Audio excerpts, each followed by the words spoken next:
ازيك يا حبايبي ام رفان؟ عاملين ايه؟ ازيك يا احسن ناس في الدنيا؟ نقلع نضارتنا بقى كده عشان انا لسه جايه من بره وبسم الله ما شاء الله جيت على مفاجاه كبيره. بس قبل ما اتكلم اقول لكم على المفاجاه، لايكاتكم واشتراكاتكم عشان القناه تكبر بيكم يا جماعه. إيه... ومعلش انا اسفه ان انا بقعد كتير قوي لما اعمل فيديوهات، فمعلش انا لسه جايه حالا يا جماعه، وابني جاي من الجامعه فاجئني باعلى مفاجاه. وما يبقى معاكي السكر بتاعنا الوسطاني يوسف ابني جايب لي ايه بقى؟ جايب لي استنى كده عليه الاضاءه، اصل ايه موبايلي فصل فبعمل بموبايل ابني.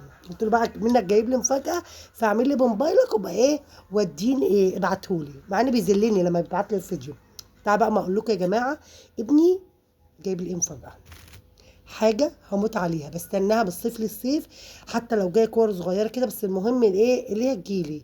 يعني انا بروح كتير ادور في السوق عشان اجيبها، لاني بجيب منها الكبير المستورد لا ما بيدخلش مزاج، ما بيدخلش مزاج الا البلدي. انتوا عارفين يا جماعه. بس بقى يوسف ابني لما لقاه هو في جامعه المنصوره، لما لقاه في المنصوره لازم يجيب لي، لازم. يوسف ابني ده حبيب قلبي، لو جينا بس في جيبه ما يستخسروش فيا. لا وابني الكبير برضه خلي بالك. فتعالوا نشوف بقى ايه اللي انا بحكي عليه، حاجه كده فاخر من الاخر. هو جايب لي ايه 2 كيلو والله غاليه. هوريك يوسف ابني جايب لي إيه. طبعا الطبق ده الصيني ده مش هياخد كل التفاح بلدي، ده بشاير، ده تفاح بشاير. اغسلي لي دي عشان انا بصي هموت، انا كاني بتوحم. اغسلي دول كده وهاتيهم نتسلى بيهم واحنا بنعمل الفيديو. بصوا والله بصي، انت عارف جايبين لي بكام؟ عارف جايبين جايب التفاح المصغنن ده الجميل ده بكام؟ ده غالي والله، والله غالي. تخيلوا كده بكام؟ اكبر تفاحيه. بس ده عشان بشاري يا جماعه، والله قعدت فتره ادور عليه. ده مش جايب ده بس، ده بصوا محدق ومحلي. ده بصوا انا الطبق ده هاكله كله. بقول له ده ليا، قال لي ماشي يا ماما ناخد واحده كده من نفسنا. ده جايب لي حاجات كتير، ده ابني صارف ومكلف، وبعد كده هيقول لي انت عليكي كذا وكذا وكذا. الله بحب بصي اخد الريت.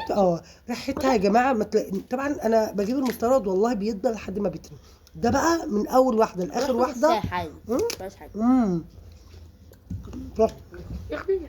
اول واحده لاخر واحده بتتاكل، لان احنا بنعشق الحاجه البلدي. حاجه مستورده النوع بنجيبها بس بيبقى لها طعم.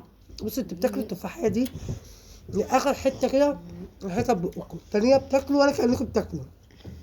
عارفين يعني ايه الحاجه المستورده. جاب لي ايه تاني؟ خلاص جبناه. لا نوريكم ده. خيلو جايب لي ايه. انا بصوا يوسف ابني لما كان حتى بيجيب لي هديه يا جماعه، كان بيجيبها لي ازاي؟ هديه مثلا عيد الام او عيد ميلاد، يقعد طول السنه يلاقيني نفسي في حاجه. اول ما يبقى معاه فلوس، الاقيه يجيبها ويعينها، لحد ما يجي عيد ميلادي مثلا او عيد الام الاقيه جايب لي كل اللي كان نفسي فيه. والله العظيم يعني هقول لكم ابني الكبير بيجيب الصراحه، بس بصوا يعني ايه مش زي يوسف. جاب لي بسله، طبعا البسله في الاواخر. لسه بقول له امبارح نفسي انا اكل اللي بسله، بعملها. اكوني بقالي كتير ما نزلتش السوق بجيب الحاجه انا اللي بعملها. الدليفري وكده. دي كيلو ونص ب50. طبعا انا اللي بصوا بعملها. ده قال حالا من ورا الكاميرا، ده كيلو ونص يا ماما، كيلو ونص دول ب50. ماشي عشان بشاير وشفته صغير ازاي، وكيلو ونص خلي بالك، ب50. خلي بالك. بس ايه برقبه المستورد والله وفايده. كبره بحليه. بص بقى كيلو ونص بسله مفاجاه لماما، بهدلها روفان لان روفان اللي هتصرفها لي. لا بصوا روفان لما تحب تهرب من المذاكره ده بقى ده تعمل لي ورق عنب، تعمل لي بسله. ورق العنب السنه دي يا جماعه تحفه، انت بتاكلي محشي ورق عنب فعلا. تعالى بقى ما نشوف جاب لي ايه كمان. بصوا فهمني مش حاربني من حاجه، ده هيرزعني مبلغ حالا. جاب لي الشيبس اللي انا بحبه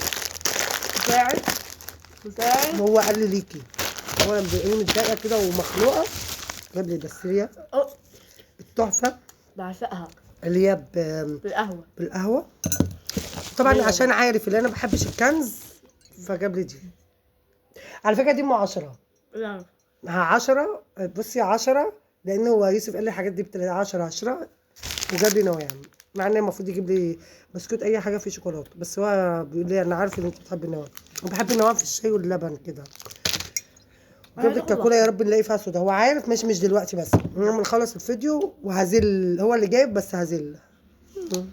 ما عادش احسن نفسي فيه.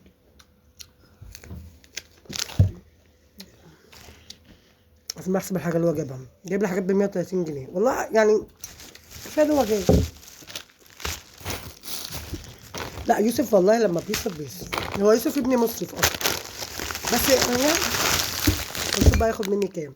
المهم ايه، عملت الفيديو ده. لقيت فكره فيديو حلوه قوي اللي ابنك يفاجئك. بصوا، انا هدفع له الفلوس عشان طبعا بيروح الجامعه وبياخد مصروفه اسبوع. ف كفايه ان انتوا ما قلتولوش حاجه. ربنا يخلي لي ابني وابني الكبير وابني الوسطاني ده الوسطاني، ويخلي لي بنتي اللي بصي لو قلت لها هاتي لي حاجه بتعملها لي بسرعه بس بعد ما تذلني. انا والله ابدا. لا والله. اقسم لا بالله والله تعملي كده الحمام بنفسك. المره التانيه تقول لي انا تعبانه. شفت انا اللي بتتمرع لما بتتعلم حاجه. فالمهم ده نهايه الفيديو يا جماعه. وعقبالكم لما يبقى عندكم ابن حنين زي كده. هم ولادي كلهم حنينين، بس ده يعني ايه السكر الزياده اللي في ولادي. هم كلهم سكر. المهم لايكاتكم واشتراكاتكم عشان القناه تكبر بيكم يا جماعه. كله بالبلدي مع مورفان. كل جديد في جديد مع مورفان. بحبكم. كل سنه وانتم طيبين.